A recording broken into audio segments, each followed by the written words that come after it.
Agradecemos su presencia, tanto a quienes nos acompañan de manera presencial en este auditorio de Flaxo Ecuador, como a quienes nos siguen de manera virtual. Nos gustaría empezar diciendo que este evento es organizado por la Fundación Diálogo Diverso en el marco del proyecto Protegiendo los Derechos de las Personas LGBTIQ+, en situación de movilidad humana. Hoy vamos a presentar los hallazgos de este estudio, visibilizando los principales desafíos y oportunidades en la integración de esta población. Además, reflexionaremos sobre estrategias para la promoción y protección de sus derechos. Esta investigación ha sido posible gracias al financiamiento del International Development Research Center. Bueno, sin más preámbulos, vamos a dar entonces inicio al evento. A continuación, contamos con la participación de Stephanie Letourneau,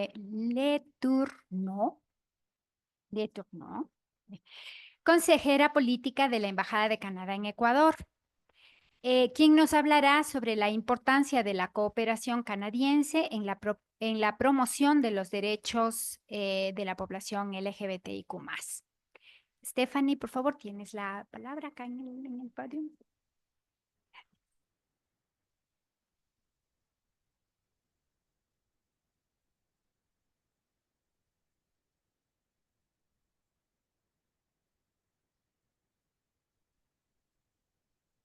Hola. Buenas tardes a todos, todas, todes. Soy Stephanie Letourneau, la Embajada de Canadá. Es un placer de estar con ustedes hoy en este espacio. Bueno, quería hablar de la importancia de apoyar a derechos humanos en todo lado. Y cuando estoy hablando de derechos humanos, por supuesto, estoy hablando de derechos humanos de todos, que sea las comunidades LGBTQ+, o las mujeres, las niñas, los niños, de todos, porque creo que es importante solamente a resaltar que estamos hablando de derechos humanos que son lo mínimo, lo básico. Pero bueno, podría quizás empezar para hablar un poco de la organización que está detrás del proyecto que nos está reuniendo hoy. Es el Centro Internacional de Investigaciones para el Desarrollo, que llamamos IDRC, que fue establecido por el Parlamento canadiense en 1970. El centro, o IDRC, es una de las herramientas que tenemos en Canadá para apoyar al desarrollo global, pero también a iniciativas como la por lo cual estamos aquí. Em, el IDRC fue establecido como parte de nuestros esfuerzos para iniciar alentar, apoyar y llevar a cabo investigaciones sobre los problemas de las diferentes regiones en desarrollo del mundo para aplicar y adaptar conocimiento científico y técnico al progreso económico y social de las regiones. Eso es importante porque sin investigación no hay datos.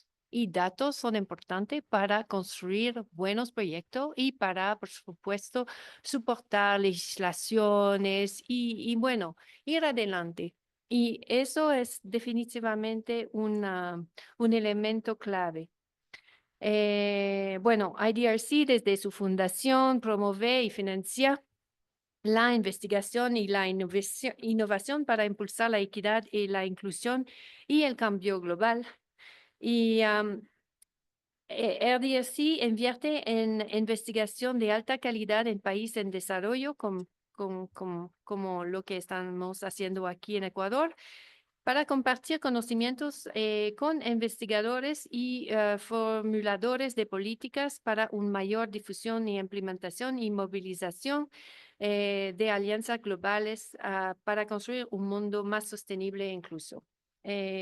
Bueno, es más bien dicho que lo que que he dicho anterior, pero por supuesto, investigación para datos, para por supuesto, desarrollar proyectos y leyes que son más bien hechas. Canadá tiene diferentes líneas de cooperación a nivel internacional para apoyar iniciativas LGBTQ+. Una de ellas es precisamente el IDRC. Hace algunos meses se inició una investigación aquí en Ecuador sobre la movilidad humana. Actually, no aquí en Ecuador, pero en otros países de la región que fue financiada por el IDRC. Esta investigación es indispensable para el trabajo de la Red Regional por la Movilidad Humana de la Población LGBTQ+, la cual también fue creada desde la sociedad civil con el financiamiento del Fondo Active de Global Affairs Canada, de Asuntos Globales de Canadá, nuestra Cancillería. Este espacio de encuentro de la red busca el diálogo entre varios actores para determinar sobre la base de los resultados de la investigación cuál va a ser la ruta de incidencia ante las necesidades y desafíos encontrados. Canadá es un país orgulloso de su exterior feminista que busca promocionar y proteger los derechos de también la comunidad LGBTQ+, tanto al nivel bilateral como al nivel multilateral. Desde la Embajada de Canadá trabajamos muy de cerca con organizaciones de la sociedad civil, cuyo objetivo es avanzar los derechos LGBTQ más y promover un mayor desarrollo socioeconómico de esta comunidad.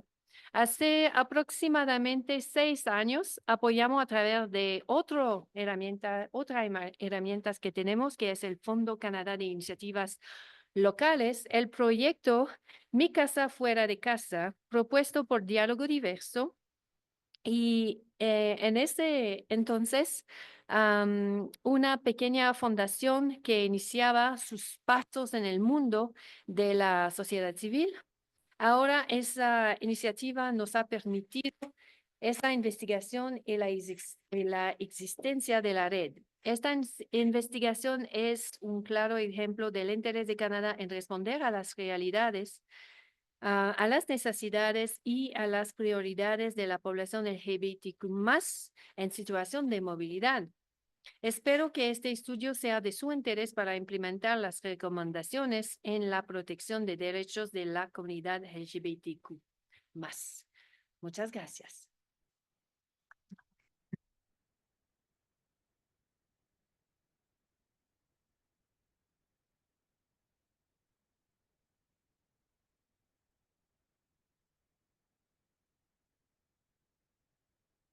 Gracias, Stephanie. Ahora pasamos a la intervención de Danilo Manzano, director de Diálogo Diverso, quien nos hablará sobre la importancia de la investigación en temas LGBTIQ+, y el impacto de la suspensión de fondos de Estados Unidos. Adelante, por favor, Danilo. Muchas gracias. Muy buenas tardes con todas, todos y todes. Desde quienes conformamos la Fundación Diálogo Diverso, reconocemos mucho la importancia que tiene su presencia en este espacio, a diferentes organizaciones de la sociedad civil, cuerpos diplomáticos también aquí presentes, diferentes organizaciones de las Naciones Unidas aliadas del trabajo que hacemos desde Diálogo Diverso, la importancia que tiene conjugar el rol de la academia con los esfuerzos desde sociedad civil para a través de la generación de la información, el acceso a la educación, poder tener mejores radiografías de lo que implica la diversidad sexual a través de esta interseccionalidad tan importante que implica la movilidad humana. Realmente, hace aproximadamente 2 meses, este evento nos tenía con una expectativa bastante grande. Hace un poco más de 2 meses, hablar de derechos de la población LGBTIQ+, hablar de diversidad sexual, que es lo correcto, se leía desde esa perspectiva. Lastimosamente, en este momento, tenemos un discurso de odio que a nivel de lo político escala no solamente la región de nuestro continente americano, sino también cuyos tentáculos están abrazando en sí mismo a todo el continente. Hemos escuchado también desde diferentes espacios personas preocupadas por la realidad de la diversidad sexual en este momento, que nos han dicho, no nos preocupemos mucho, tendremos que ser un poco más inteligentes, tendremos que camuflar un poco los nombres, cambiar en sí el vocabulario. pero yo les cuento y les digo aquí presentes, en agradecimiento a mis amigas de la organización Furia Trans aquí presentes, ¿cómo puede una mujer trans ocultarse? ¿O de qué manera va a cambiar su nombre? En el espacio público, en la calle, en el bus, en el parque, en la universidad, en la escuela y en el colegio. Coyunturalmente, cuando en el Ecuador tenemos dos candidaturas a la presidencia de la República que sin reparo y sin vergüenza alguna acaban de firmar decretos en contra de los derechos de la diversidad sexual. Vemos entonces que para hablar de dignificar la diversidad sexogenérica, lastimosamente ni siquiera existe ideología política. Y preocupa de manera directa la calidad de vida de la población LGBTIQ+. El Ecuador, durante los últimos meses y durante los últimos años, ha sido un referente latinoamericano de cara en permitir mejores condiciones para la regularización de la población migrante en el Ecuador, con un énfasis particular en la población venezolana. Como sabemos, en el caso de la población colombiana, el estatus de refugiado se accede desde otros parámetros y quizás con un cierto grado de mayor facilidad. Pero en el caso de los más de 7 millones de personas que han salido de Venezuela y que eligieron como un país de destino al Ecuador, lastimosamente, el día de ayer se acaba de publicar un nuevo decreto que va limitando el derecho a una ciudadanía universal que reza en la Constitución ecuatoriana. ¿Por qué empiezo con estas palabras y queriendo hacer un recorrido desde lo macro hasta lo micro? Todo es geopolítico y también incide directamente en nuestro país. Al final del día, desde quienes somos parte de la población LGBTIQ+, pensamos, ¿en qué tipo de democracia afincamos nuestros derechos? ¿Será que la democracia que existe en este momento es suficiente? ¿O será la democracia que nos han hecho creer la que realmente merecemos? En lo personal, considero que no. Estamos viendo lastimosamente cómo el Ecuador, nuestra región latinoamericana y el mundo están cambiando hacia una ola y un movimiento de extrema derecha que preocupa. Preocupa porque invisibiliza, que preocupa porque trata de querer ocultar aquello que siendo natural existe y que sobre todo coexiste en la vida de todas las personas. El cambio radical que ha tenido Argentina a través de la llegada de Milei, quien sin reparo alguno dice que las personas LGBTIQ+ somos precursores de la pedofilia y que convocó a una masiva marcha a través de las organizaciones LGBTIQ+ en apoyo con otras organizaciones de la sociedad civil. Lo que acaba de pasar en los Estados Unidos, que pone en riesgo no solamente la vida y la existencia principalmente de las personas trans, con mayor énfasis en mujeres trans, sino nuevos decretos que están en contra de todo tipo de diversidad, la diversidad étnica, racial, todo lo que tiene que ver con derechos de las mujeres, que un gobierno tome la decisión de que se prohíbe cualquier tipo de celebración o de reivindicación de las comunidades afroamericanas, de las mujeres, de las poblaciones LGBTIQ+, entre otras. Entonces, si celebramos el progreso económico a través de la limitación de los derechos humanos, definitivamente no estamos haciendo nada bien. ¿Qué nos queda entonces a quienes desde la sociedad civil tratamos de resistir, pero al mismo tiempo también de persuadir estos diferentes ataques violentos hacia nuestras existencias? La migración LGBTIQ+ no se queda atrás. Y ha sido justamente un trabajo de casi 7 años desde Diálogo Diverso, al haber impulsado el programa Mi Casa Fuera de Casa como una respuesta algo oportuna a las múltiples necesidades que vive la población LGBTIQ+, que ha decidido identificar al Ecuador como un país de destino y actualmente también de permanencia. De permanencia que se ha visto justamente y que se ha puesto en duda, no solamente por quienes ya llegaron, sino también por quienes siendo LGBTIQ+ del Ecuador, durante los últimos 2 años han decidido migrar con el objetivo de cumplir el tan famoso sueño americano. Un sueño americano que en este momento no solamente nos evidencia que era un sueño, quizás para algunos, pero que en este momento se ha convertido también en un terrible infierno. Desde la sociedad civil tenemos un desafío permanente y es cómo creamos proyectos que respondan de manera directa a las necesidades de la población. Creo que una de las ventajas de ser una organización de base comunitaria es que no tenemos que inventarnos aquello que vemos en el día a día, que golpea la puerta de nuestras organizaciones, pero que principalmente está ligado a un equipo profesional también que es parte de la comunidad para que el levantamiento de la información no sea desde el imaginario del escritorio, sino desde la conversación franca y abierta con quienes, siendo nuestros usuarios, depositan la confianza en el ejercicio que hacemos y que no lo hemos hecho solo, sino también con el apoyo de diferentes mecanismos, desde las Naciones Unidas, gobiernos como el de Canadá, apoyos como la Embajada de Colombia a través de su representante también en este espacio, diferentes medios de comunicación, academia también a su momento, pero lo más importante, las organizaciones pares de la sociedad civil como tal. Sin tener datos precisos que nos permitan entender qué es la diversidad sexogenérica, se seguirán construyendo narrativas que no nos beneficien, sino más bien todo lo contrario. Creo que uno de los motivos del más grande orgullo de poder presentar justamente en esta tarde este estudio va de la mano en que al fin somos las personas del LGBTIQ+, que investigamos y que desarrollamos conocimiento. Porque ya anteriormente fueron varios los apoyos necesarios de quienes, siendo heterosexuales, se interesaron por nuestras realidades y a través de los esfuerzos académicos permitieron visibilizar lo que vivíamos.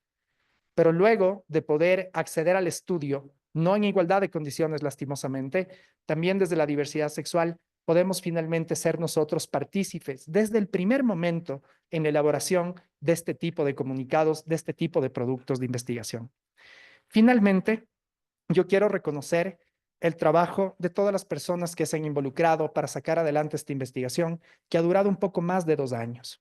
Un poco más de 2 años, ¿por qué? Porque lastimosamente acceder a datos de diversidad sexual en Latinoamérica sigue siendo un enorme desafío. Hay países que no tienen información, pero hay países que ni siquiera tienen interés en generarla. Si comparamos al Ecuador con otros países de la nación, definitivamente reconocemos que podemos estar mejor, pero que tampoco estamos tan mal como otros países, como por ejemplo Perú, Bolivia, Venezuela, entre otros. Paraguay, ¿sí? Han sido pocos los países que han ido avanzando en la reivindicación de los derechos cuesta arriba, porque recordemos que ni para la población LGBT, ni para los pueblos indígenas, ni para las comunidades montubias, ni para las mujeres, ni para ningún grupo históricamente marginado en el Ecuador, la política pública ha venido acompañada de buena voluntad. Ha sido de peleas en la calle, de alzar las voces, y en el caso de la población LGBT, de muerte, desaparición y tortura, principalmente de mujeres trans. Tenemos entonces ahora la posibilidad, gracias al apoyo de Flaxo, por darnos esta oportunidad de compartir con ustedes los datos de esta investigación, que han demorado 2 años. Un esfuerzo titánico gracias al apoyo, sin duda, del gobierno de Canadá, presente aquí en el Ecuador a través de su embajada, pero al mismo tiempo a través del IDRC, que es este gran instituto que a través de la investigación permite que organizaciones de la sociedad civil como la nuestra podamos poner en cifras y podamos ahora construir nuevas narrativas que dejen de lado la revictimización. Sin más, agradecerle su presencia. Pensábamos en cuántas personas podrían acompañar este espacio cuando ahora resulta que hablar de diversidad sexual parece que se está volviendo algo negativo. Su presencia aquí nos acompaña, su presencia aquí es parte de esta lucha y sobre todo que nos hace caer en cuenta de que no estamos solos. Es importante en este momento y más aún en la coyuntura política que lastimosamente atraviesa el Ecuador, porque vemos que para la diversidad sexual no hay candidatura. Sin más, agradecer al equipo de Diálogo Diverso, agradecer al equipo de investigación también que se ha puesto la camiseta en este espacio y que este resultado nos permita seguir construyendo nuevas iniciativas que en nombre de la diversidad y sobre todo de la población LGBTIQ+ en situación de movilidad humana nos permita construir nuevos proyectos y nuevos programas para poder de alguna manera mitigar las múltiples necesidades que vive la población LGBTIQ+ en situación de movilidad humana. Muchas gracias y nuevamente gracias al equipo de Flaxo por permitirnos estar aquí. Buenas tardes.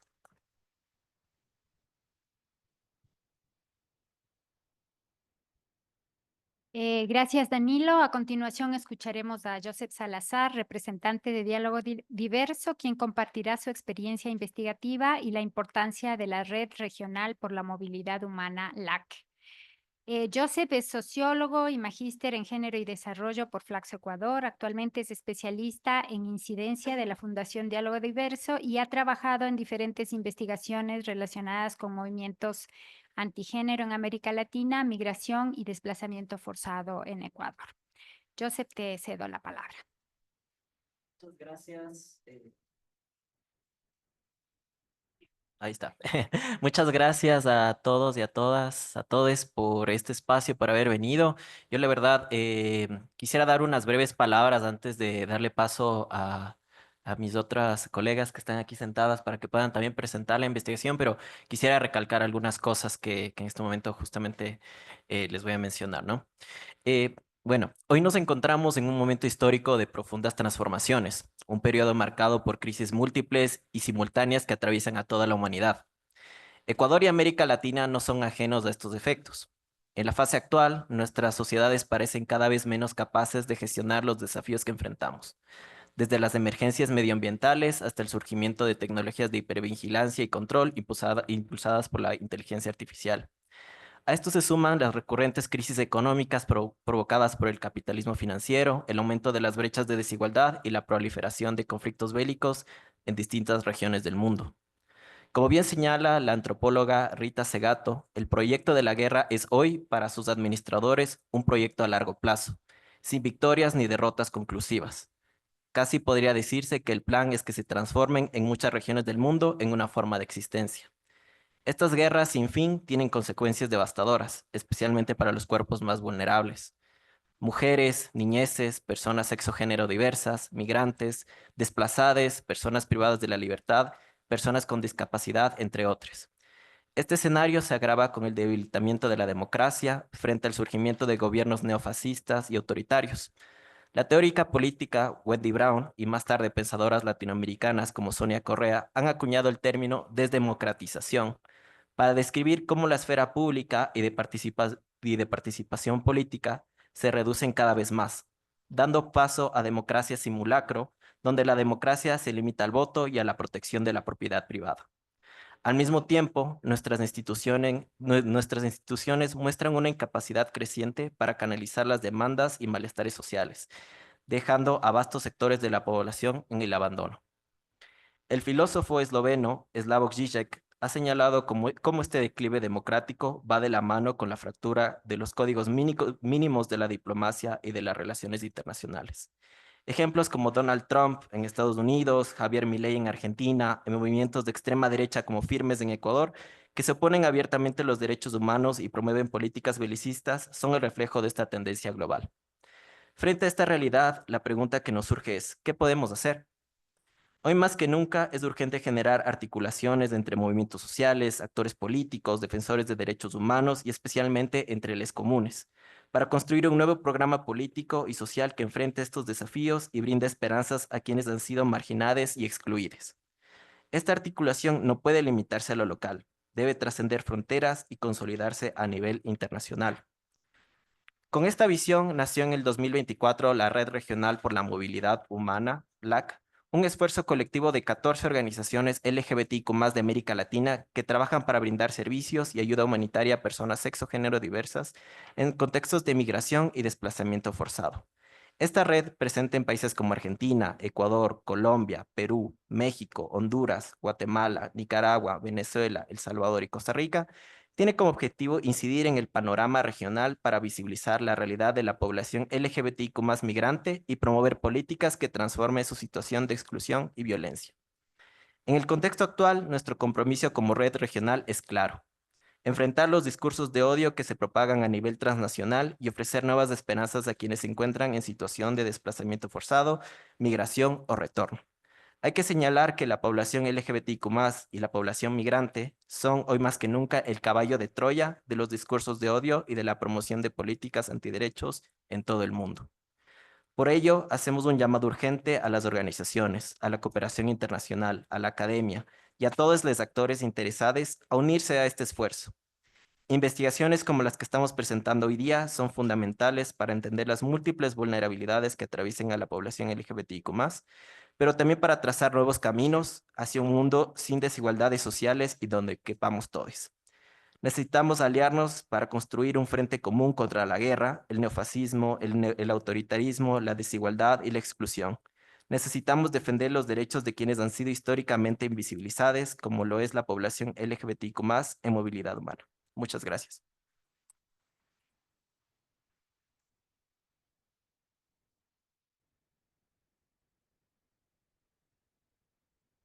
Gracias, Joseph. Ahora Ariadna Reyes, quien fue parte del equipo que realizó la investigación, presentará algunos datos e información clave de la investigación. Ariadna es magíster en Sociología Jurídica con mención en Penal y Criminología, así como en Escritura Creativa. Educomunicadora, psicóloga, periodista, feminista, colombo-ecuatoriana y defensora de los derechos humanos. Investigadora, desarrolladora de contenidos y estrategias participativas de comunicación educativa y de desarrollo social y comunitario. Facilitadora comunitaria con trayectoria en el diseño y formulación de políticas públicas y fortalecimiento de capacidades comunitarias e institucionales y la investigación especializada de los delitos de violencia basada en género y sus formas extremas. Ariadna, adelante, por favor. Muchísimas gracias, Catalina. Muy buenas tardes con todos, con todas, con todes. Un saludo muy especial a la academia, a Flaxo y a los colegas por parte de María Amelia Viteri y nosotros también como equipo de investigación, que fue quien nos coordinó como equipo investigador, del cual también fue parte Flavio Carrera y María Emilia Ana Luisa. Así que hemos sido 4 personas las que hemos estado trabajando en torno a llevar a buen puerto esta investigación. Por supuesto, agradecer a Diálogo Diverso, a Colombia Diverso, al RDC por su confianza en nuestra capacidad para enfrentar este reto. Nosotros hicimos esta investigación en el marco del proyecto Protegiendo los Derechos de las Personas LGBTQ+ en situación de movilidad humana y desplazamiento forzado, reconociendo en América Latina un contexto importante de flujos migratorios, ¿no es cierto?, con intensidades a final del siglo XX y por supuesto a partir de la segunda década también del siglo XXI en toda nuestra América Latina. Lo cual implica además una serie de desafíos adicionales a los que ya se experimentan en torno a la movilidad humana, las personas LGBTQ+ en nuestro continente. Debemos decir, y en eso acojo las palabras de nuestro querido Danilo cuando nos decía que estamos en un cambio. O sea, el año 2025 nos está marcando también un momento distinto y hacemos votos porque esta investigación que intenta recoger los sentires de las organizaciones parte del proyecto sea también una línea base, pueda recoger en esta investigación lo que al año 2024 con no pocas facilidades, como también nos recordaba Joseph y Danilo, se habían avanzado en torno a los derechos humanos de las personas LGBTQ+ en la región. Vamos a exponer los resultados de esta investigación. Nosotros hicimos valga la pena recordar, digamos, el objetivo del proyecto que teníamos en mente, este tema de promover la gobernanza incluyente e integración socioeconómica, jurídica y política de personas LGBTQ+ en situación de movilidad humana o desplazamiento forzado en América Latina y fortalecer o establecer un sistema de datos y evidencias sobre las vulneraciones a sus derechos con enfoque en muertes violentas y desaparición forzada en México, Honduras, El Salvador, Guatemala, Costa Rica, Ecuador, Colombia y Perú. Como ustedes se dan cuenta, no es un objetivo fácil, es un desafío enorme, enorme, sobre todo en la carencia de datos de la región que sean homologables y que sean comparables, ya sea desde el uso de fuentes de origen, como su tratamiento, gestión, administración, uso e incluso los tipos de indicadores que se utilizan en cada uno de los países para expresar lo que está ocurriendo con las personas LGBTQ+ en condición de movilidad humana. Y nosotros pues tuvimos énfasis como en tres focos. Primero queríamos identificar contextos nacionales y tendencias en materia de garantías de política pública y normativa para la promoción, protección y ejercicio de derechos de las personas LGBTQ+ en movilidad humana. Queríamos documentar buenas prácticas y lecciones aprendidas en los países estudiados, que son estos 8 que están allí exponiéndose, con el fin de ofrecer recomendaciones replicables, describir y explorar las vivencias de actorías claves, los itinerarios vitales y las estrategias personales y organizativas en los desafíos de promoción y defensa de las personas LGBTQ+ en cada país, de modo que se pudieran proveer herramientas prácticas y estrategias de incidencia para que los tomadores de decisiones, organizaciones de la sociedad civil y organismos internacionales abordaran de manera efectiva las necesidades de esta población. Bueno, propusimos ninguno de los 3 focos que les acabo de mencionar, o sea, cada uno de esos 3 focos que les acabo de mencionar tuvo sus propios desafíos. En mi primer caso, identificar contextos nacionales y tendencias en materia de garantías de política pública y normativa. Lo vamos a ver con mayor claridad en la metodología.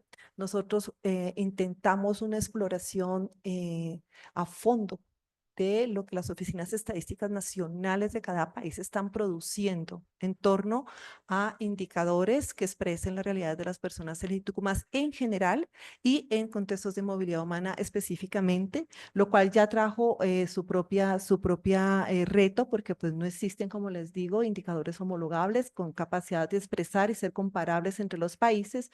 Y hicimos un trabajo entonces de triangulación de datos, donde fue absolutamente importante y pertinente e indispensable poner en valor la data empírica producida por las organizaciones de la sociedad civil de los países, de los 8 países que fueron parte del proceso, además con organizaciones que son parte de la red. Porque a través de esas alianzas y del trabajo muy importante, incluso de décadas, en el caso de algunas de las organizaciones, es que es posible cruzar los datos y que ustedes tengan en la investigación la información estadística que está allí. Además, atravesamos un desafío aún mayor que tenía que ver con, en el segundo caso, que tiene que ver con las autorías, en el tercer caso, con las autorías claves, y es cómo podíamos expresar además las aspiraciones de las personas LGBTQ+ migrantes en situación de movilidad humana en los países, los riesgos que atraviesan, las vulnerabilidades que atraviesan desde sus propios relatos, pero también contándolas de una manera de política pública y cómo se expresa también en las normativas nacionales. Y por eso echamos mano de toda la estadística disponible oficial, pero con un gran énfasis en el enfoque mixto y en las técnicas cualitativas. Así que hicimos un trabajo de autorías claves multisectoriales en los 8 países, hicimos entrevistas a profundidad y eso que ustedes ven allí, que identificamos bienes comunes, lo que hicimos es una encuesta específica a cada una de las organizaciones parte de la red para que fueran identificando qué investigaciones propias, que un poco también Danilo lo ponía en el debate, ¿no es cierto? Es decir, qué estamos produciendo, qué conocimiento se produce de las organizaciones propias de los actores y los sujetos de derechos. Hicimos una biblioteca de 49 títulos que contienen información específica que ha sido útil para la defensa de derechos humanos al interior de cada uno de los países, de litigio estratégico, pero también de establecer y proponer recomendaciones a los organismos internacionales de derechos humanos o hacer evidentemente relatorías nacionales, ¿no es cierto?, que pugnen por establecer de mejor manera nuestros informes país o informes sombras dependiendo de los mecanismos de cada uno de los organismos internacionales. Y bueno, hicimos la exploración documental que les contamos. En términos del marco teórico, nosotros tuvimos tres líneas sobre las cuales estuvimos trabajando. Vulnerabilidades diferenciadas, trabajamos desde Crenshaw. Interseccionalidad, también lo ha nombrado Danilo y también está presente, digamos, en todas nuestras investigaciones, y quisimos resaltar, digamos, también como parte del marco teórico este tema de los silencios normalizados. ¿Sí? Creemos que son los 3 focos que nos permiten, y ustedes lo ven en la nube de palabras, construir una mirada diferencial y diferenciada de qué está ocurriendo con las personas LGBTQ+ en situación de movilidad humana, porque no todas las personas migrantes experimentan de la misma manera el hecho migratorio, y porque no solamente se trata de las desigualdades de arranque que tienen como obviamente las discriminaciones de género, pero también las de condición social, y dentro de las 2 condiciones, tanto de género como condición social, también la de autodeterminación étnica, y cómo estas 3, al unirse y expresarse en el fenómeno migratorio, agravan vulnerabilidades de manera encadenada y sistémica desde que deciden salir de sus países de origen, desde que dices, quiero salir, quizá algunos si levantamos la mano, ¿cuántos de aquí mismo somos migrantes internos o venimos de otros países? Nos quedaríamos sorprendidos, ¿no es cierto?, de cuántos hemos dicho, vamos a migrar, vamos a comenzar a movernos de nuestros territorios que habían sido habituales, y desde ese momento, como cada tránsito y cada nueva decisión puede sumar vulnerabilidades y riesgos cuando se unen discriminaciones, ¿no es cierto? Y se puede generar además una discriminación interseccional por orientación sexual, identidad, expresión de género, el hecho migratorio, condición social y autodeterminación étnica.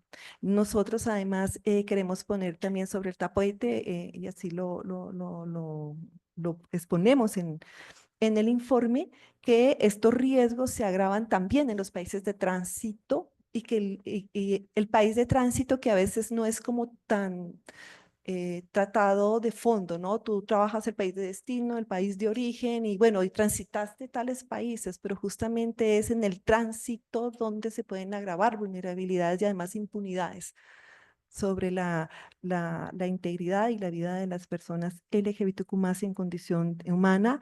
Estamos absolutamente seguras que el concepto de vulnerabilidades diferenciadas es una herramienta analítica absolutamente útil y pertinente, que nos ayudan a evidenciar las estructuras sociales, legales y culturales que perpetúan estas desigualdades, y además nos hace un tránsito, nos permiten dialogar de manera adecuada con todo lo que hemos avanzado en términos de derechos humanos, aunque como ustedes van a leer en la investigación, se van a dar cuenta que el reconocimiento de estos derechos humanos dista enormemente del ejercicio de esos derechos humanos, así como de los compromisos de los países, de los estados, de respetarlos, protegerlos y promoverlos. Decir sí que además dentro de las personas LGBTQ+ que deciden iniciar movimientos migratorios, pues también hay desigualdades y vulnerabilidades diferenciadas entre sí. Y en efecto sí, nosotros pudimos ver en la estadística que las mujeres trans pueden sumar, ¿no es cierto?, vulnerabilidades agravadas en sus países de origen. Se toman decisiones, además, incluso por expulsión y exclusión o por violencia sistémica hacia ellas, y esto pues va generando una cadena, ¿no?, mucho más sistemática de conductas agravadas sobre su integridad. Creemos además que hacernos la pregunta sobre los silencios no es una pregunta menor.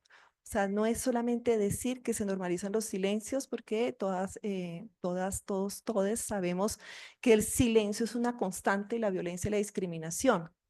Quienes vivimos discriminaciones o violencias, el silencio es una opción. ¿Sí? Guardamos silencio, nos quedamos callados sobre aquello que vivimos. Pero entonces tenemos que comenzar a dar contenidos a esos silencios. ¿De qué están llenos esos silencios? ¿Sí? Y creemos que ese es un desafío muy importante y que es posible en lo que hemos estado trabajando y lo que esta investigación intenta aportar. Ahí están los países con los cuales estuvimos trabajando, con sus marcos estadísticos nacionales, con sus investigaciones empíricas producidas por las propias organizaciones miembros de la red, y también desde las historias de las personas LGBTQ+ que tuvieron la confianza también de ponerlas a disposición de sus organizaciones, y desde ellos hacia nosotros, nosotras, como investigadores. Quiero, antes de pasar a contarles un poco más ya en específico algunos de los hallazgos de la investigación, con esta diapositiva decirles que en todos los países que investigamos, se refleja la intersección como una constante entre factores estructurales y experiencias individuales, y en todos sí hay una marca de exclusión, discriminación y búsqueda de dignidad. Y quiero resaltar esto porque aunque tengamos nosotros el foco en determinar, y ustedes lo van a ver en la investigación, identificar las normas, identificar las políticas públicas que están activas en esa relación entre movilidad humana y derechos y protección, promoción y respeto de derechos de personas LGBTQ+, nos parece que evidentemente cada país tiene la constante de la agravación de las condiciones por interseccionalidad y que no es suficiente nombrarlo de manera general, sino que es muy importante siempre hacer énfasis en que esos números que están recogidos en la investigación implican historias humanas, ¿no? Que nos decían, además, con todos los que nos entrevistábamos, nos decían, es que es cada historia personal y cada reto de cada organización, además, para poder de alguna manera no solamente hacer asistencia humanitaria, que también es una constante que encontramos, o sea, los países y las organizaciones están trabajando sobre las normas básicas de la asistencia humanitaria, pero también al mismo tiempo están generando estrategias donde esa asistencia humanitaria pueda ser fortalecida e integrarse a políticas públicas, particularmente de acceso a derechos sociales económicos, y que si existe una relación absolutamente proporcional o directamente proporcional cuando las personas LGBTQ+ inician su trayecto migratorio y carecen de documentación, y la documentación no está diciéndole a los demás cuál es su identidad de género. Y desde allí también se une una cadena sin duda de mayores vulnerabilidades. Bien, vamos con los países de manera general y luego vuelvo a algunos de los elementos comunes a los países. Allí están al menos 3 elementos por cada uno de los países. En Colombia, pues sabemos que hay una alta migración desde Venezuela, que está recogida en la parte norte del país, particularmente en el norte del Santander, que en La Guajira, Arauca también. Políticas ya lo decía también Danilo, ¿no? Pueden haber unas políticas un poco más en estándares internacionales de derechos humanos respecto de conceder ese estatuto temporal de protección, de inclusión de las personas trans, y hay una ley antidiscriminación que pudiera convertir al país, igual que Costa Rica lo es, como en un país atractivo para la migración LGBTQ+. Sin embargo, las propias condiciones sociohistóricas, económicas de Colombia, pues vuelven esto mucho, tengo 5 minutos, vuelve esto mucho más, menos atractivo, ¿no es cierto? No importa el marco normativo y político de política pública, en efecto, el país no es un país fácil, ¿no? Para ningún migrante. Costa Rica, ya les decía, es atractivo para las personas LGBTQ+. Existen políticas públicas que reconocen, por ejemplo, el matrimonio igualitario, existen políticas territoriales, pero sin embargo sí hay una persistencia de exclusiones a las personas LGBTQ+. En Ecuador, que es la mayoría de personas que estamos aquí, así no me voy a demorar mucho, todos sabemos que tenemos la ley de orgánica de movilidad humana, que somos un país receptor, un país de tránsito. Sin embargo, persisten obviamente una discriminación hacia las personas LGBTQ+ en condición de movilidad humana, que se une además a conductas enraizadas en xenofobia. El Salvador, que vive una violencia generalizada, expulsor de personas LGBTQ+. Así nos dijeron. Contarles que fue la única organización y personas que nos pidió, por ejemplo, no ser públicas en la investigación por condiciones de seguridad en su propio país. Guatemala es uno de los países con menos desarrollo en política pública, en norma y en servicios de protección. Tenemos a Honduras con crímenes de odio elevados, desplazamiento interno. Honduras tiene ley para protección de personas en desplazamiento interno, y también Salvador, se me olvidó decirles, en el caso de Salvador también hay una ley, ¿no? de migración interna. Tienes a México también con una serie de políticas públicas y normas desarrolladas importantes, y que tiene que ver mucho con servicios de protección. Y finalmente Perú, que también fue uno de los países que más receptó personas procedentes de Venezuela, tiene una normativa alineada con estándares internacionales sin ninguna evaluación de eficacia, pero Perú sí tiene una normativa de protección de personas LGBTQ+. Yo les quería contar que habían 5, aunque tengo ya 3 minutos, pero que habían 5 intereses comunes en las personas LGBTQ+ para en el hecho migratorio. El primero, y siempre destinos aspiracionales, ¿no es cierto? O sea, yo aspiro a algo mejor, ¿no es cierto? Sea porque habían relatos construidos sobre los propios países a los cuales iban moviéndose las personas LGBTQ+, sea porque además allí, que en esos países a los cuales deseaban llegar, les llamaba la atención porque podían encontrar mejores condiciones de vida, inclusión socioeconómica, algunos porque habían normas antidiscriminatorias, otros porque tenían normas de movilidad humana menos rígidas y políticas públicas menos rígidas, y otros porque habían redes de apoyo. En términos comparativos, en todos los países existe una normativa constitucional que incluye los principios de no igualdad y discriminación. Guatemala es uno de los países que no tiene en específico todas las, digamos, las discriminaciones prohibidas de los estándares internacionales de derechos humanos. En todos hay organizaciones defensoras de derechos de las personas LGBTQ+ y redes de apoyo, y que son esenciales, es decir, para todas este es lo que puede hacer la diferencia en el país, ¿no? Que existan estas organizaciones y que existan estas redes y que exista una ética del cuidado. La xenofobia y la transfobia como barreras comunes y además persistentes. Discriminación en servicios esenciales, salud, educación, inclusión económica. Sí hay migración forzada. Las personas LGBTQ+, en la indagación que nosotros hicimos, tanto las organizaciones nos dijeron también, no es que estoy migrando porque estoy aquí bien y allá voy a estar también bien. Ya no sé qué hice. Si alguien me puede ayudar. Y allá también voy a tener mejores condiciones, sino que hay una migración forzada porque las condiciones de arranque son ya malas y precarias en el país, desde donde se inicia la migración. Hay efectos pospandemia. Hay efectos pospandemia en las personas LGBTQ+ migrantes, y hay desigualdades persistentes, hay ausencia de datos desagregados, ya lo dijimos, no solamente datos desagregados, sino que los indicadores que se están utilizando para conocer qué sucede con las personas LGBTQ+ en general, pero también en movilidad humana, son insuficientes, y el marco de interpretación no necesariamente está contando lo que tiene que contar en las realidades específicas de ellos, ellas, ellas. Y bueno, nosotros nos parecía muy importante decirles que nosotros ratificamos esta relación entre la violencia estructural, o decir, carencia de necesidades básicas, ¿no es cierto?, cultural, racismo, xenofobia, unido, machismos, lesbotransfobias, unidas a los procesos de movilidad humana, ¿no es cierto? Y hay una violencia directa muy importante que implica desapariciones, transfemicidios, violencias sexuales sistémicas, diversas formas de explotación y trata de personas en la región.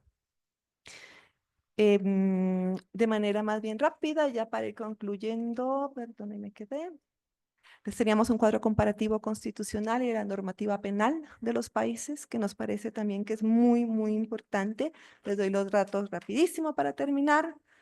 Reconocimiento, igualdad y no discriminación constitucional, 8 de 9 países, de forma amplia, es decir, todas las formas prohibidas de discriminación en 4 de 8. Prohibición de discriminación del trabajo en 8 de 9. Tipificación de los crímenes de odio en 5 de los 8 países. Prohibición de terapias de conversión o castigo, sanción, tipificación de estas prácticas solo en 1 de los 8. Matrimonio igualitario en 4 de los 8 países. Unión civil, 4 de los 8 países. Identidad civil, reconocimiento de identidad civil solamente en 3 de los 8 países. Todos los estándares de movilidad humana, yo digo básicos, ¿no es cierto?, como el principio de no devolución, o sea, temas absolutamente básicos, tenemos en 8 de los 9 países, y el principio de igualdad en las normas comunes y ordinarias, 8 de 9. Finalizo con recomendaciones. Evidentemente nos parece fundamental seguir haciendo muchísimos esfuerzos como los protocolos y la sensibilización para abordar la discriminación en los servicios esenciales, promover políticas públicas inclusivas, programas específicos para personas LGBTQ+ en general y en condición de movilidad humana en particular, pacto por la no revictimización, por la no exclusión, por la no estigmatización, es decir, por la inclusión. La colaboración intersectorial sigue siendo fundamental, alianzas entre gobiernos, ONG, colectivos, colectivas, colectives, redes y sectores privados, replicación de buenas prácticas, sobre todo en los estatutos de protección de las personas LGBTQ+, y en los refugios seguros, compromiso con el no silencio, por las voces diversas y la acción sociocomunitaria y política, por implementar mecanismos de monitoreo reales que expresen la realidad de las personas LGBTQ+ en condición de movilidad humana y robustecer estrategias propias de redes de apoyo, ética del cuidado, no se ve toda la diapositiva, y ética del cuidado. Creo que hasta ahí y podemos conversar si es que hay como de algunos otros elementos que habíamos trabajado en torno de los 5 derechos que nos parecía que estaban en la base de toda la discusión con las organizaciones. Parte de la red, y ya sé que no me estoy pasando del tiempo, pero por favor déjenme reconocer a Colombia Diversa, a IRCA Casa Abierta de Costa Rica, a Diálogo Diverso, por supuesto, a Concavis Trans del Salvador, a ANLABDA de Guatemala, a Honduras Diversa, a Casa Frida y a Más Igualdad, que tuvieron la bondad de cooperar con esta investigación. Muchísimas gracias.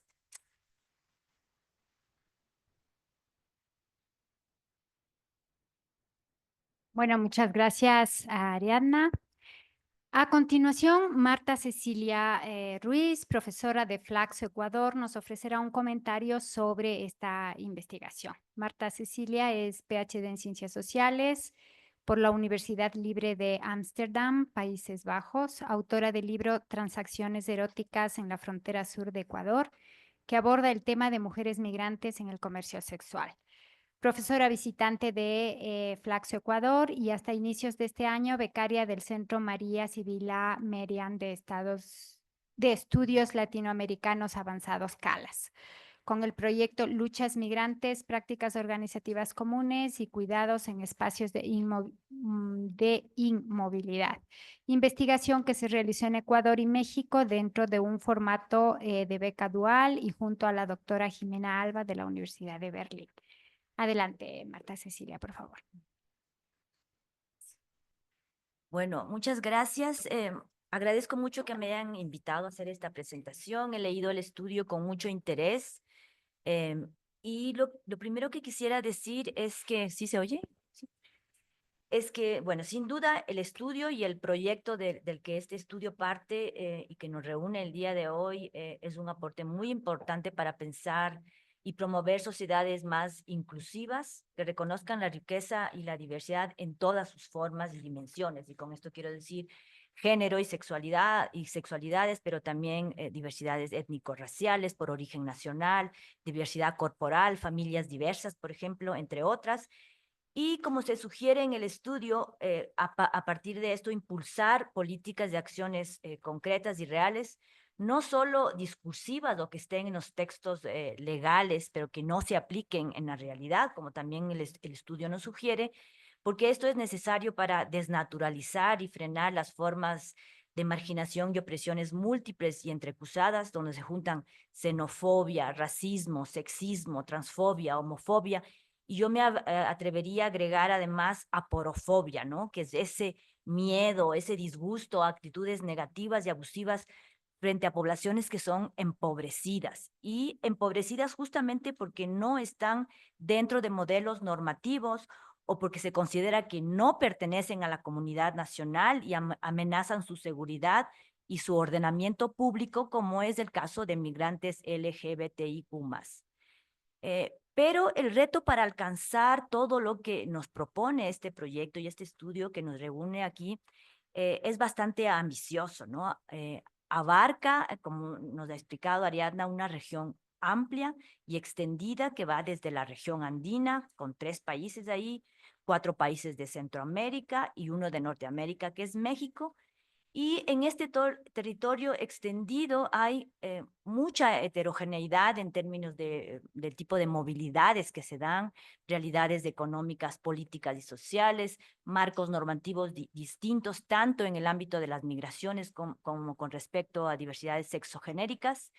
Y claro, también hay junto a esta heterogeneidad algunos patrones comunes a nivel regional, como también se destaca en el estudio, Y yo agregaría que hay también espacios de contacto y encuentro entre todos los países mencionados y entre sus gobiernos y sociedades, justamente debido a las movilidades, ¿no? Así, en el área andina, por ejemplo, hay viejas movilidades que conectan Colombia, Perú, Ecuador, donde hay muchas familias binacionales.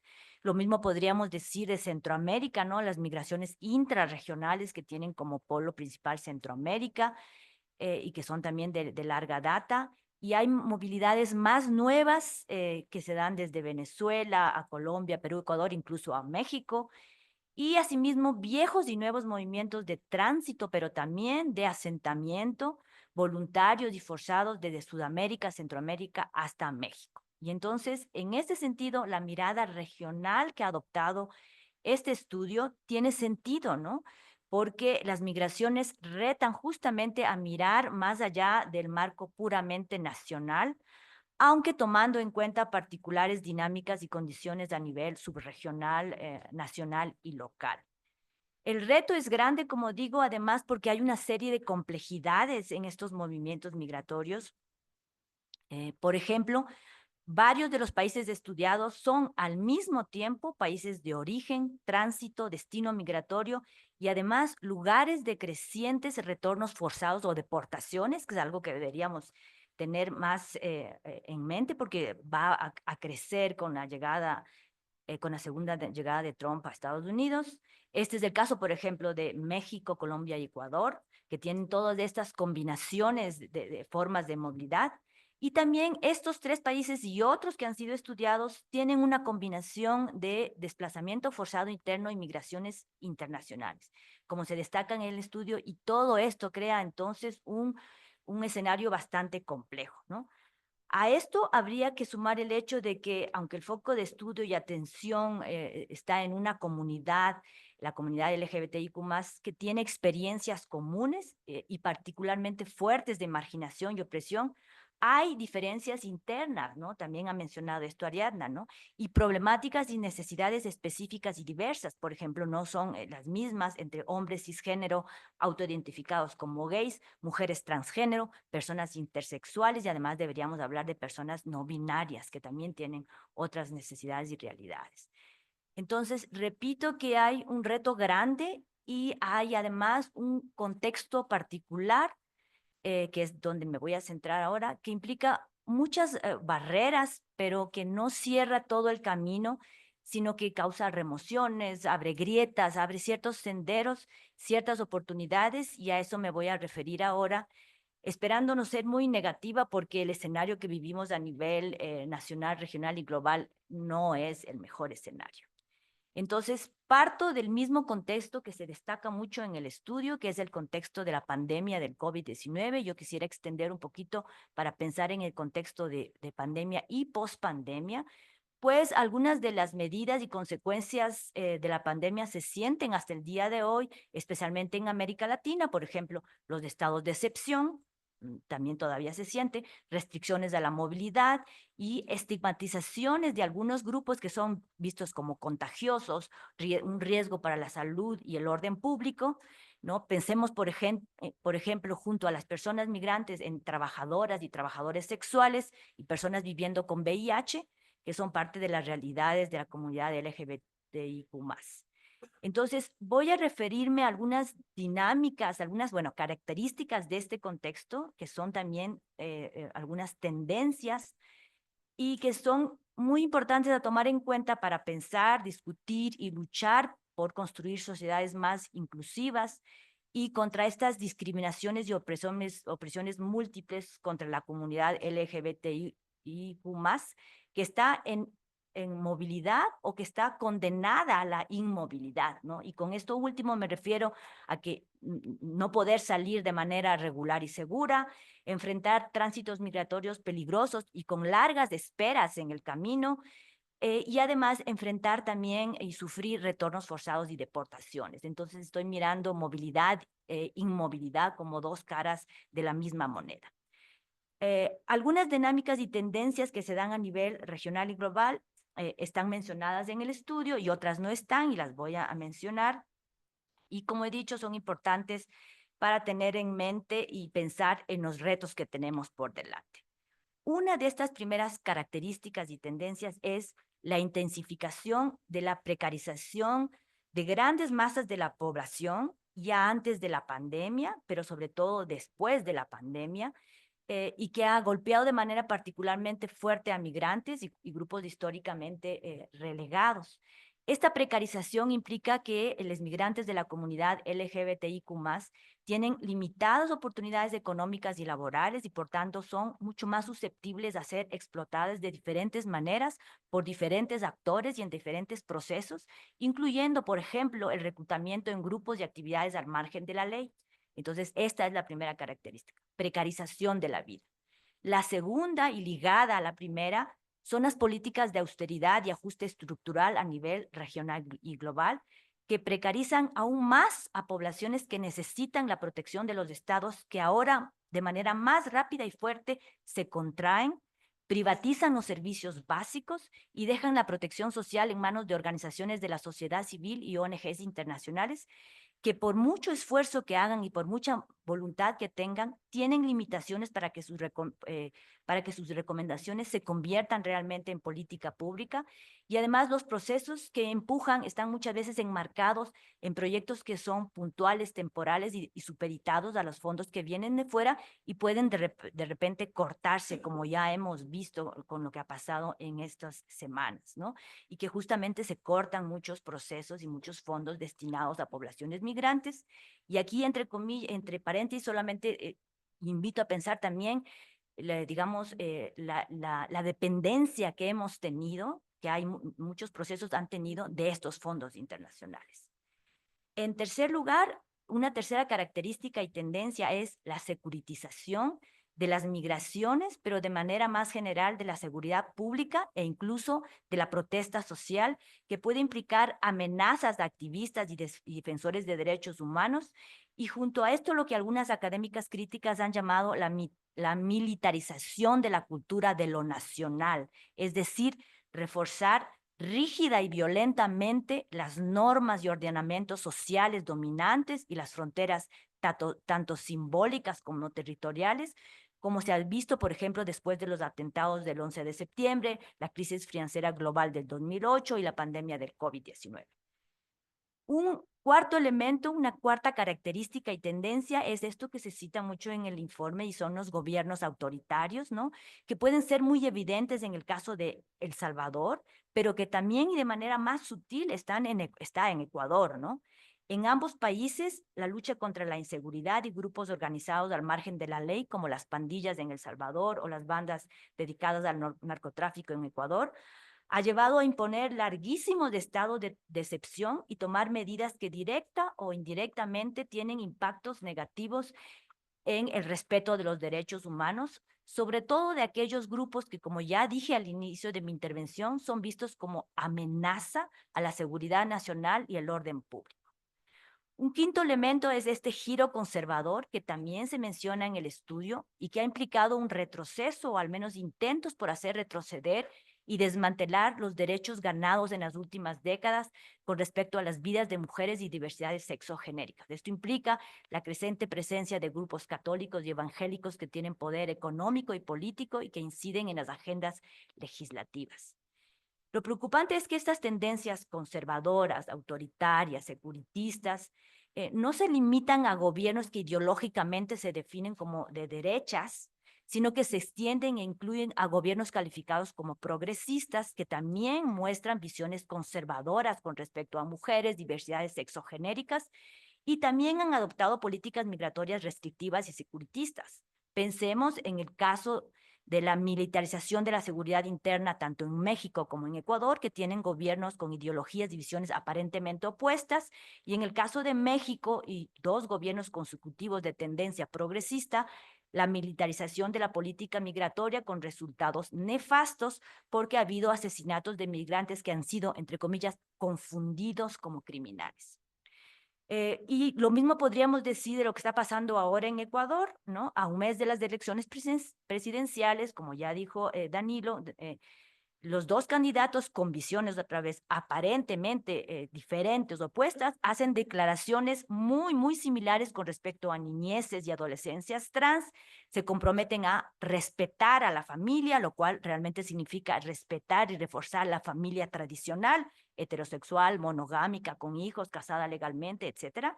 Y además dicen y afirman que van a oponerse a, entre comillas, la ideología de género.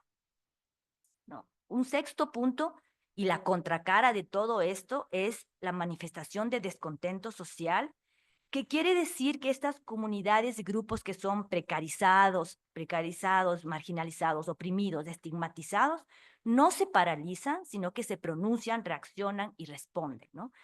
Algunos se juntan y organizan para manifestar públicamente su descontento social y otros se agrupan más silenciosamente y van tejiendo redes y construyendo comunidades de cuidados frente a las crecientes e interconectadas formas de violencia que golpean sus vidas, ¿no? Aquí estoy pensando y refiriéndome a algunos hallazgos de una investigación muy reciente sobre luchas migrantes y experiencias organizativas en México y Ecuador, que realicé junto a una colega mexicana y que incluyó unas pocas, lastimosamente muy pocas, organizaciones de migrantes conformados por la comunidad LGBTIQ+. Encontramos que esas redes de apoyo se construyen desde abajo, entre las mismas personas migrantes, refugiadas, retornadas forzadas y de manera forzada o voluntaria. Se construyen además desde barrios y espacios comunitarios y son vitales estas redes desde abajo para sostener vidas que son precarizadas y criminalizadas. Esas redes de mutuo apoyo y cuidado y de base migrante pueden ser a veces informales, pero también hay algunas más formales e incluso institucionalizadas. Muchas de ellas mantienen contactos y alianzas con otras organizaciones de la sociedad civil y con agencias internacionales de ayuda humanitaria, pero al mismo tiempo buscan mantener estos espacios propios, o lo que los activistas a los que acompañamos y entrevistamos dijeron que quieren construir un tejido y un apoyo entre iguales. Eso nos manifestaron. ¿Y a qué se referían con esto? A dos cuestiones. La importancia de construir respuestas entre personas y grupos que han vivido experiencias comunes, algo que Danilo resaltó mucho, ¿no? Conocen esa realidad desde cerca y desde dentro y por lo tanto la entienden mejor y pueden hacer propuestas más acordes a las necesidades y prioridades del mismo grupo. Esto se ha desarrollado entre la comunidad LGBTIQ+, pero no siempre se ha dado entre comunidades migrantes, ¿no? A veces hay redes y organizaciones de apoyo a migrantes, pero no necesariamente constituidas y conformadas por las mismas comunidades migrantes, ¿no? Entonces aquí se hablaba mucho de que necesitan esa familiaridad y no tanto en el sentido de familia biológica nuclear, sino hablaban de esta noción de cercanía, de afectividad, de interdependencia, en el sentido de que las personas que integran esos colectivos se necesitan mutuamente. Dan, pero también reciben ayuda, se acompañan y se apoyan emocionalmente.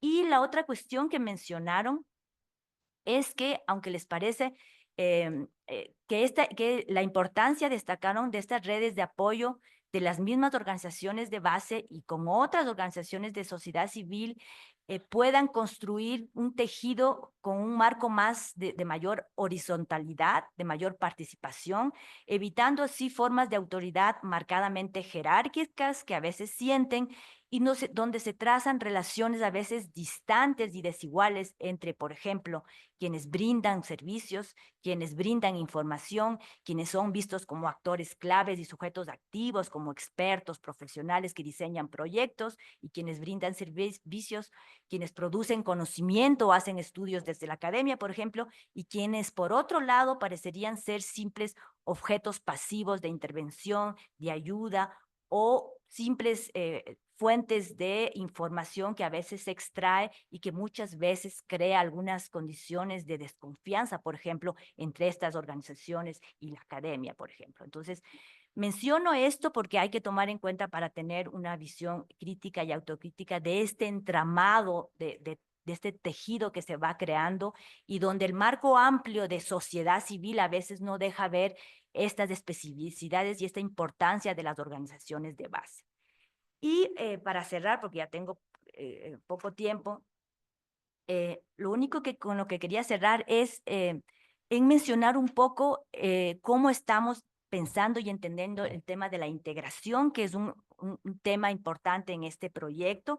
Y aquí me parece que es importante tener en mente cómo entendemos de este proceso, que no es necesariamente obvio, ¿no? A veces puede ser un proceso que se lo piensa de manera muy unilateral, o a veces puede ser pensado de doble vía, la integración de doble vía, pero puede implicar, en el caso, por ejemplo, de población migrante y LGBTIQ+, una noción de integración que implica adaptarse a un modelo dominante, heteronormativo, aprender a comportarse, por ejemplo, para poder ser aceptado, aceptada, ¿sí? Siempre desde esta noción de ciudadanía respetable, ¿no? Entonces, no hacer muchas olas, no hacer mucho ruido, no ser muy escandaloso, muy escandalosa, que son siempre como nociones muy estigmatizadas que se asocian a poblaciones migrantes y algunos grupos nacionales y que se asocia, por ejemplo, a poblaciones trans.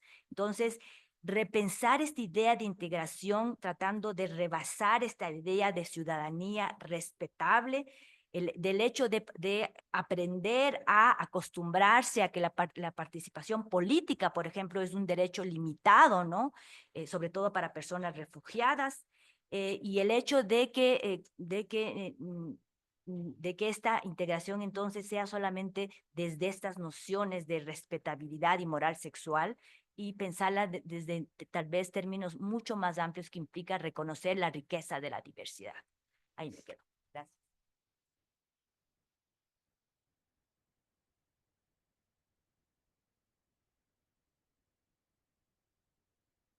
Muchísimas gracias, Marta Cecilia. Bueno, ahora abrimos el espacio para preguntas y comentarios del público. Para ello contamos con la participación virtual de María Amelia Viteri y Flavio Carrera, quienes también formaron parte del equipo consultor que realizó la investigación y estarán respondiendo a sus inquietudes, ¿no?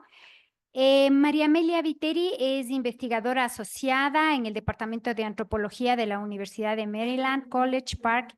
Tiene un PhD en Antropología Cultural de la American University en Washington, D.C., una maestría en Ciencias Sociales de Flaxo, Ecuador, y una licenciatura en Lingüística de la Universidad Católica del Ecuador. Es internacionalmente reconocida como antropóloga cultural, especializada en estudios de globalización con un enfoque de género, diversidades sexuales y migración. Ha publicado extensamente en inglés y español para audiencias académicas, medios de comunicación y el ámbito de la política pública. Su interés actual se concentra en la importancia del archivo como memoria viva.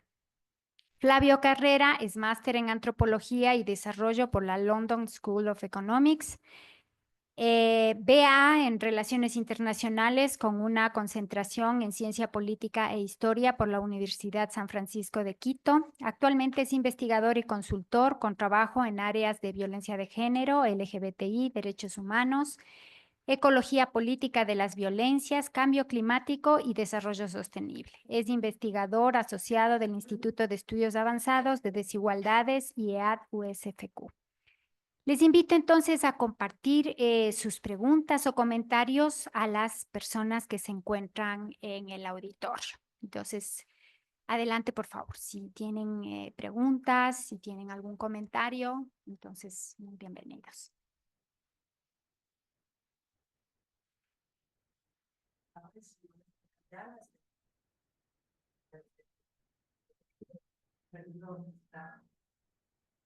Por realizar la investigación que es tan relevante.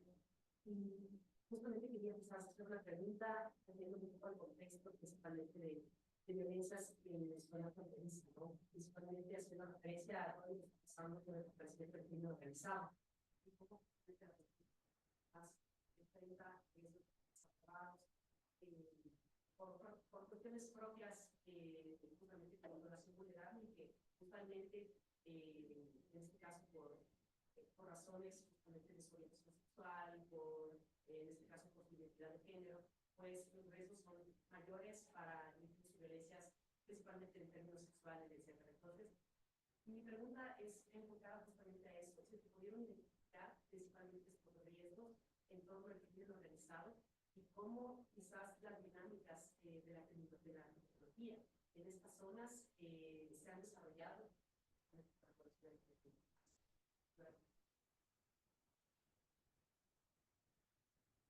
Sí, vamos a recoger algunas preguntas antes de pasar. Si alguien más tiene algún comentario o pregunta.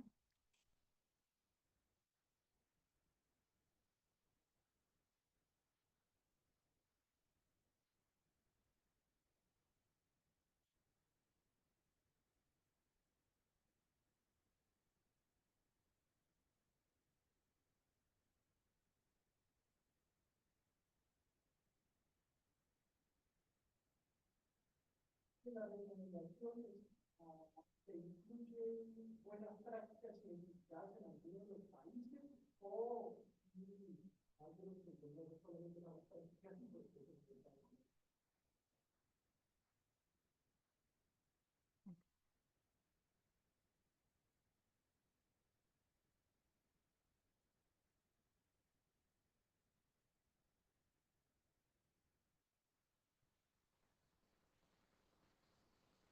primero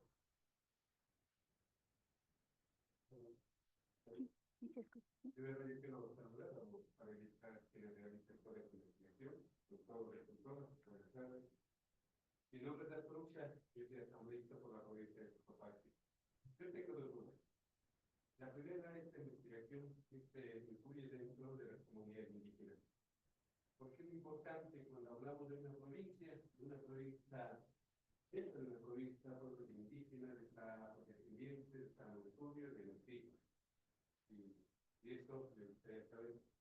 Y la otra, desde la Asamblea Nacional, ¿qué falencias tenemos nosotros del tema? Quizás esto, yo he estado un año en la Asamblea Nacional, tema de época del gobierno del Lazo, pero resuelto la Asamblea Nacional, la asumimos nosotros, que son un año. ¿Cuál es dentro de esta investigación, cuál es la diferencia ante la Asamblea Nacional? ¿Qué leyes faltaría dentro de esta sociedad para garantizar? Y este derecho y el respeto de la sociedad. Claro, pues. Carlos, también con la investigación. Entonces, es bastante puntual, entendiendo que ya de por sí las poblaciones desde hace políticas tienden a ser utilizadas muchas veces desde ciertas perspectivas en donde trabajamos con colegas que también consideramos mucho la diversidad funcional o las diversidades. Entonces, me llama la atención que dentro de la investigación también se pudo mapear una diversidad funcional en las poblaciones más en situación de movilidad humana. Y adicional esto, bueno, no se produce también, pero sí dentro de la investigación se considera toda la población adulta también con menores de edad que también pueden estar identificados.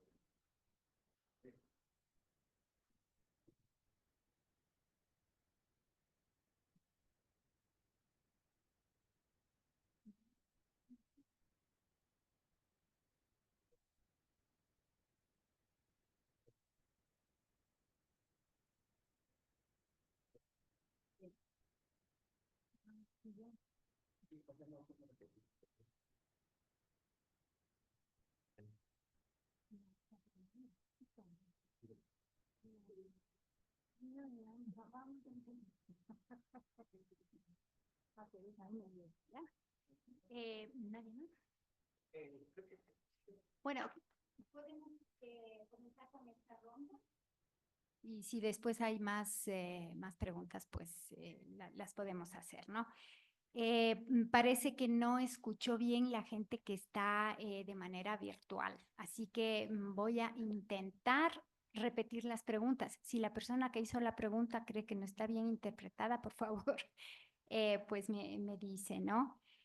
A ver, la primera pregunta tenía relación con cómo la población LGBTI enfrenta los riesgos, ¿no es cierto?, que sobre todo en la frontera representa el crimen organizado, ¿no? ¿Está bien? ¿Sí? No sé si ya se oyó ahí en las personas virtuales. Sí. Muy bien. La otra pregunta era si es que se han recogido las recomendaciones que incluyen buenas prácticas, ¿no?, dentro de los países. ¿Sí? La siguiente pregunta es si se ha incluido en la investigación a los sectores indígenas, ¿verdad? ¿Qué falencias hay en la Asamblea Nacional en cuanto al tratamiento del tema de las diversidades sexuales, ¿verdad? O recomendaciones, ¿no?, para la Asamblea, ¿no? ¿Cuáles son las sugerencias? La última pregunta, ahí sí me van a tener que ayudar porque se me fue un poco. Ya, de si se ha hecho un mapeo de las diversidades funcionales. Ya, y sí, el estudio incluyó niños, niñas y adolescentes. Creo que ahí estamos. ¿Había alguna otra pregunta? Ahí estamos. Muy bien, entonces les damos la palabra a las compañeras. Sí, María Amelia, y adelante, por favor. Sí, ¿qué tal? Un gusto estar con ustedes y gracias nuevamente a Flaxo y a, bueno, pues Diálogo Diverso y a IDRCC por este espacio y por esta posibilidad de poder tejer y accionar en conjunto. Me parece que algunas de las preguntas todas las preguntas son excelentes, muchísimas gracias. Yo voy a contestar la primera y quizás Ari, podrías profundizar en, por ejemplo, el mapeo de las personas indígenas, las falencias en la asamblea, cómo trabajamos con niños y niñas y adolescentes o cuál fue en ese sentido la metodología, ¿no? Porque depende de la metodología, se incorporan o no grupos en vulnerabilidad como son menores de edad. Y también cómo hemos trabajado con sectores indígenas. Y entonces, en términos de que afrentan las poblaciones del LGBTI en frontera, en crimen organizado, lo que hemos podido ver, y también Marta Cecilia lo mencionó, es cuando cerramos el estudio, todavía no teníamos el contexto actual que tenemos ahora, y entonces también hay nuevas variables que añadir a las capas de análisis que hicimos originalmente, y eso es muy importante. Y a eso se añade también cuáles son algunas de las nuevas convergencias en frontera que básicamente incrementan, exacerban, amplifican las vulnerabilidades ya existentes de las que hemos hablado de las comunidades LGBTIQ+. Una de esas, por ejemplo, justamente ser más vulnerables a reclutamiento con elección cero de poder, con muy poca agencia, con muy poca elección de poder decir que sí o decir que no a un, por ejemplo, potencial reclutamiento, y también nuevas formas de precarización y de precariedad en estas nuevas conformaciones, podemos llamarlos así, tanto geográficas como espaciales, de cómo se entienden los derechos y de quiénes tienen derechos. Los derechos han sido alienables, más tenemos nuevos contextos al momento en donde los derechos no necesariamente son alienables, y entonces nuevos retos definitivamente tanto para la política pública como para las mismas organizaciones de base, y en ese sentido organizaciones como Diálogo Diverso y cada una de las organizaciones con las que hemos trabajado hacen un trabajo monumental en condiciones tan extremadamente complejas para poder no solamente visibilizar estas situaciones tan precarias, extremas, sino también poder proveer ciertos elementos de cómo podría mejorar. Y ahí también vamos a hablar con Ari de algunas de las buenas prácticas, porque si bien hay una serie de complejidades, también hemos encontrado una serie de elementos positivos, como son la recursividad y también como son lecciones aprendidas de anteriores procesos comunitarios, comunitarios solidarios, comunitarios interagenciales, comunitarios con poblaciones civiles. Y entonces, digamos que no todo está perdido. Siempre hay en cualquier problema, conflicto, siempre hay dos caras al menos, y esas caras convergen constantemente. Y entonces también no olvidarnos que aunque la situación está definitivamente más compleja, siempre hay posibilidades de mejorar las situaciones, no completamente cambiar la situación, eso no está en nuestras manos en realidad, más sí a contribuir a entender cuáles son algunos elementos que magnifican precariedades y concentrarnos o poder proveer recomendaciones de cómo algunos de esos elementos pueden ser mejorados, pueden ser diversificados, pueden ser como algunos de los sufrimientos, por ejemplo, de las poblaciones LGBTI podrían ser reducidos, más soluciones a problemas tan graves, definitivamente nadie las va a tener. Entonces también quería ser como clara en eso, ¿no? Si buscamos soluciones y soluciones como rápidas y como recetas no existen. Lo que existen son estos diálogos, estos espacios y posibilidades de convergencias y de tejidos entre las diferentes organizaciones, poniendo a las comunidades LGBTI al centro, al corazón, para continuar construyendo comunidad, con solidaridad y con políticas públicas que apoyen estos tejidos. Ahora, cuando las políticas públicas no apoyan, como hemos visto, las comunidades LGBTI han continuado construyendo ciudadanía, incluso dentro de las precariedades. Entonces, también resaltar esa posibilidad que mencionó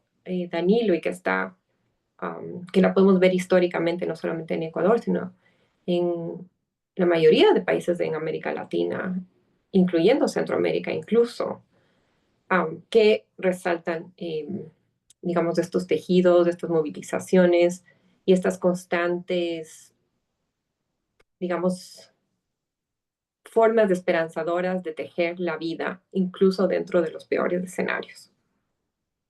Y con eso les doy la palabra a mi compañera, colega, amiga Ari, para que nos cuente un poquito sobre cómo trabajamos con sectores indígenas, las falencias en la asamblea, qué se podría hacer, y este mapeo de, también me parece que había una pregunta con personas con discapacidades, ¿cierto? Y niños adolescentes. Gracias.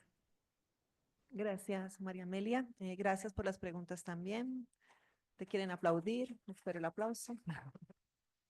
Y gracias por las preguntas. Quiero agregar al tema de crimen organizado, la pregunta de UNGC, quiero agregar dos elementos.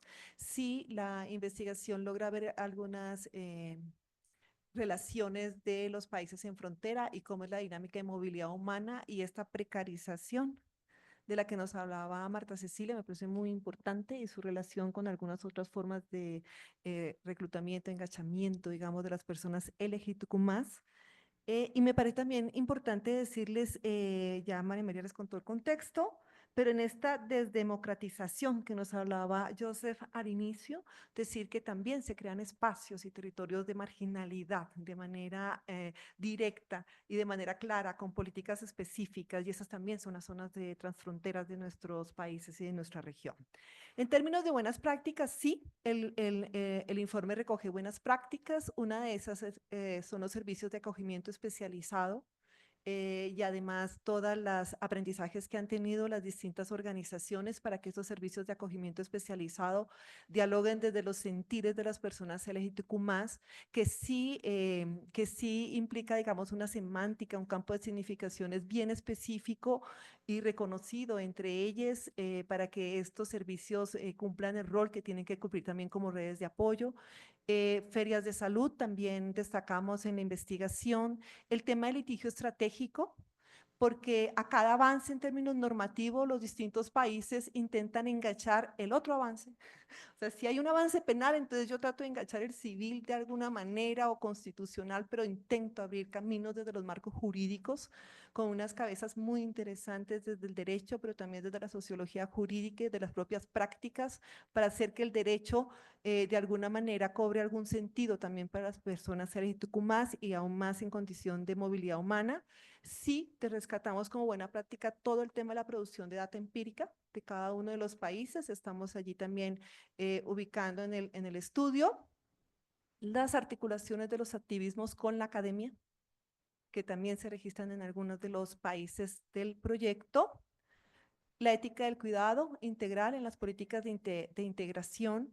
Nos parece fundamental el tema de ética del cuidado como una de las buenas prácticas, porque además son alianzas y sentires desde las organizaciones defensoras de los derechos humanos de las personas LGBTQ+, y cada persona que toca su puerta. Y eso nos parece muy importante, así como el cuidar las organizaciones defensoras que no la pasan bien en los países, la pasan muy mal, porque no tienen presupuesto, porque también son estigmatizadas, porque esos miedos también se instalan en las puertas de las organizaciones, particularmente y justo las que están, digamos, de manera más agradable, las que están trabajando en la frontera, Tijuana, por ejemplo. ¿No es cierto? Entonces allí es aún peor, digamos, ¿no es cierto?, de lo que puede ocurrir en otros territorios de la región. María Amelia, para abordar, digamos, el tema de los sujetos de derechos diferenciados, niños, niñas, adolescentes, personas de las comunidades, unas comunidades, pueblos y nacionalidades, las personas con discapacidades. Decirles que nuestra metodología se centró en autorías claves que fueron las organizaciones y recogen aquello que las organizaciones están viendo. No es que no vean a los niños, niñas y adolescentes, y en eso quiero ser súper, digamos, enfática. De hecho, los niños, niñas y adolescentes no acompañados es un asunto de especial preocupación en los países de la región. No es que no sean visibles a las organizaciones. Lo que pasa es que nos ha costado muchísimo que les adolescentes sean visibles a la política pública en general y muchísimo más a las políticas públicas de movilidad humana y de protección de derechos de las personas en su diversidad sexual, identidad, expresión de género. Y estamos además, y esto es digamos, no estaba tan activo en el marco de nuestra investigación que concluyó realmente en octubre, noviembre del año pasado, ¿de acuerdo? Pero sí decirles que el retroceso a la doctrina del menor infractor que estamos viviendo en los países y además a la persecución penal racializada, evidentemente va a impactar los marcos de protección de los niños, niñas, adolescentes, LGBTQ+ que están en condición de movilidad humana y además sin acompañamiento. El tema de la discapacidad, todos los temas de salud están presentes en la investigación, y los temas de la dignidad inherente de las personas con discapacidad, que LGBTQ+, estaban siempre unidos y articulados aún a ese paradigma de salud. No es una crítica, pero es decirnos que de alguna manera en condiciones tan restrictivas como las organizaciones defensoras de derechos humanos en los distintos países de la región tienen que hacer, han decidido el compromiso de, además de brindar asistencia humanitaria, generar redes de apoyo, trabajar en servicios esenciales, procurar inclusión social económica a las personas LGBTQ+, el paradigma de salud sigue siendo prevalente cuando se trabaja desde los derechos diferenciales también para las personas con discapacidad, aunque nosotros sepamos que el estándar no es ese. Nosotros sabemos que el estándar es de dignidad inherente de las personas con discapacidad y que intentamos hacer pasos para avanzar en no unir siempre la discapacidad con los temas de salud. Pero en este momento, ¿cuál era la urgencia? Que tuvieran servicios de salud. O sea, sí, o sea, la urgencia misma de la Organización Defensora de Derechos Humanos en cada uno de los territorios, comunas, comunidades, pueblos y nacionalidades. El rasgo, digamos, la característica que se arroja en la investigación es más hacia las personas afrodescendientes en condición de movilidad humana, más que a las personas de los pueblos y nacionalidades indígenas, ya en el marco de la investigación. Es una investigación con enfoque regional, no es hacia el interior del país, ¿de acuerdo? Eso no quiere decir que como investigadores no reconozcamos que existe, por supuesto, una migración en pueblos y nacionalidades al interior del país y también hacia afuera del país en Ecuador.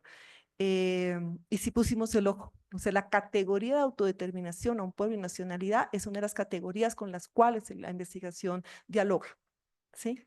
Siempre dialoga. Donde hay dato, pues ponemos el dato, ¿no es cierto? Donde existe el dato a nivel nacional. En términos de los retos asamblearios, pues uno dice, cuando escuchaba al compañero asambleísta, yo decía, claro, que hay retos en lo penal.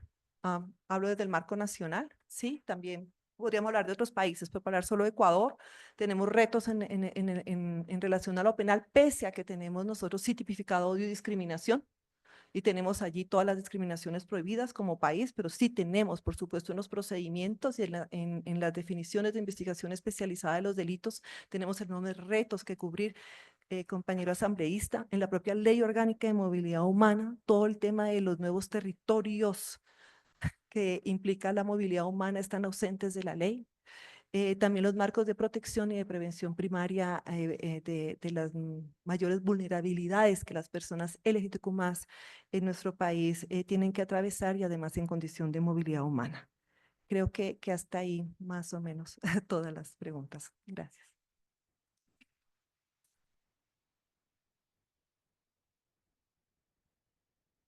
Muchas gracias, Ariadna. Bueno, ya se nos ha terminado el tiempo, así que vamos a dar por terminado este evento, no sin antes recibir las palabras de cierre de Danilo Manzano, director de Diálogo Diverso, por favor.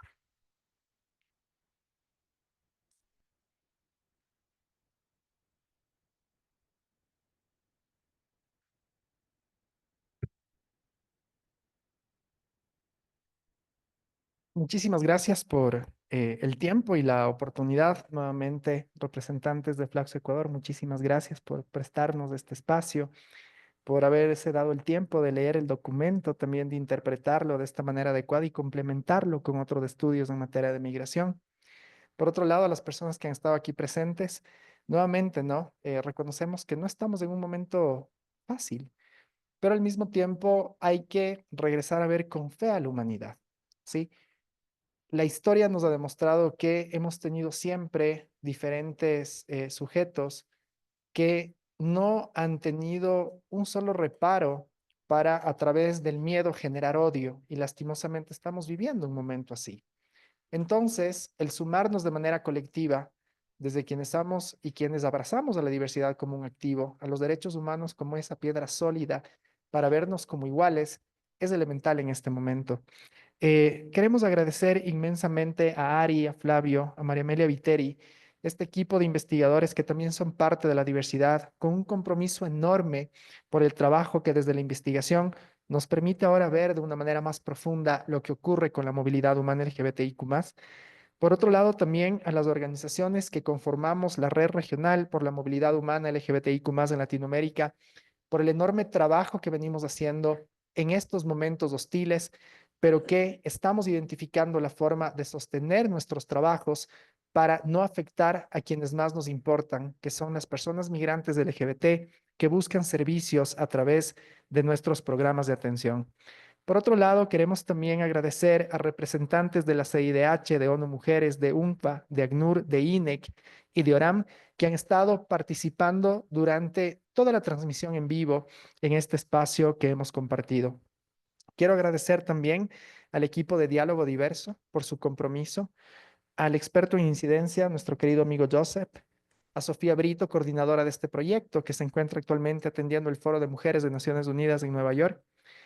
Y finalmente, pues reconocer que a través de esta información vamos a poder tener la posibilidad de golpear otras puertas, principalmente las puertas de nuestras propias, de nuestros propios países, ¿no? La importancia que tiene contar con un asambleísta aquí en este espacio. Estimado asambleísta, gracias por estar aquí presente. Nos honra mucho que usted, siendo parte de una comunidad de pueblos y nacionalidades indígenas, vea a la población LGBTI como lo que somos, sus pares, como nuestro compañero aquí presente, que siendo un hombre abiertamente homosexual, es orgullosamente indígena. La interseccionalidad se manifiesta cuando queremos no solamente verla, sino también representarla.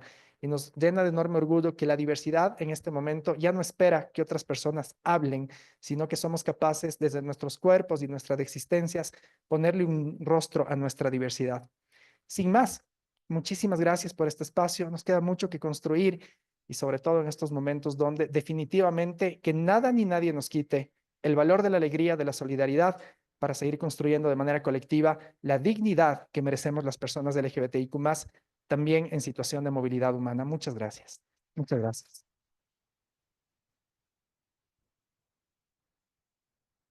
Les Muchas invitamos a un coffee break. Sí, eso justamente. Y queríamos pedirles hacer una fotito grupal, por favor, si nos pueden acompañar para sacar una memoria de este espacio.